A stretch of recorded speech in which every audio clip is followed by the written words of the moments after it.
নাটোরের গুরুদাসপুরে নদীগর্ভে বিলীন হওয়ার পথে বিলহরিবাড়ি সরকারি প্রাথমিক বিদ্যালয় ইতিমধ্যে ভাঙনে বিলীন হয়েছে খেলার মাঠ। আতঙ্কের মধ্যেই চলছে পাঠদান। অবিলম্বে ভাঙন রোধে কার্যকর পদক্ষেপের দাবি জানান শিক্ষার্থী ও গ্রামবাসী। আর প্রয়োজনীয় পদক্ষেপ নেওয়ার আশ্বাস দিলেন শিক্ষা অফিস। মিজানুর রহমানের প্রতিবেদন, জানাচ্ছেন মাহমুদ আক্তার। নাটোরের গুরুদাসপুর উপজেলার বিলহরিবাড়ি গ্রামে ৩০,০০০-এর বেশি মানুষের বসতি। ১৯৬৫ সালে আত্রাই নদীর তীরে নির্মিত হয় বিলহরিবাড়ি সরকারি প্রাথমিক বিদ্যালয়। এর শিক্ষার্থী সংখ্যা ২৩৯ জন।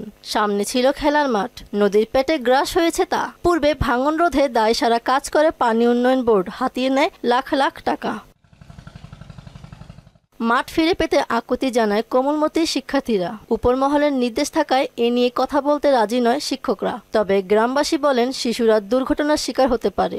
ভাঙন রোধে ৬৫ লাখ টাকার কাজ করে পানি উন্নয়ন বোর্ড, তবে কাজে ৯/৬ হয়। নদীর গ্রাস থেকে প্রতিষ্ঠানটি বাঁচাতে তাই কার্যকর পদক্ষেপের দাবি জানান তারা।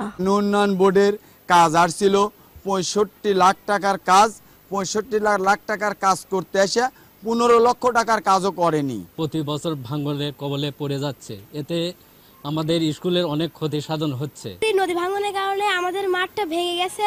যদি আমাদের মাঠটা ভালো করে দেয় তাহলে আমরা ভালোভাবে খেলতে পারবো। আমাদের মাঠ স্যারেরা সারিয়ে দেয় না, সরকাররাও কিছু বলে না, তাই আমরা খেলার কোনো সুযোগও পাই না। যে মাঠটা সারিয়ে দিলে আমরা একটু খেলার সুযোগ পাই। সরকারের কাছে দাবি যে স্কুলের ফিল্ড মেরামত করে ছেলেপেলেদের খেলাধুলার ব্যবস্থা করে ভাঙনের কবলে পড়া প্রতিষ্ঠান নিজে পরিদর্শন করেছেন বলে জানান উপজেলা প্রাথমিক শিক্ষা অফিসার। এ বিষয়ে ঊর্ধ্বতন কর্তৃপক্ষকে জানানো হয়েছে বলেও দাবি করেন তিনি।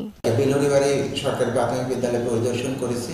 এই অনুসারে সাথে ইতিমধ্যে আমি ফোনে কথা বলেছি যে স্কুলে দ্রুত পদক্ষেপ নিতে হবে ভাঙন রোধে। স্যার বলছে আপনি দেখে আসেন, দেখে আসার পর কি অবস্থা আমাকে জানাবেন। আমি বিষয়টি তাকে অবগত করেছি।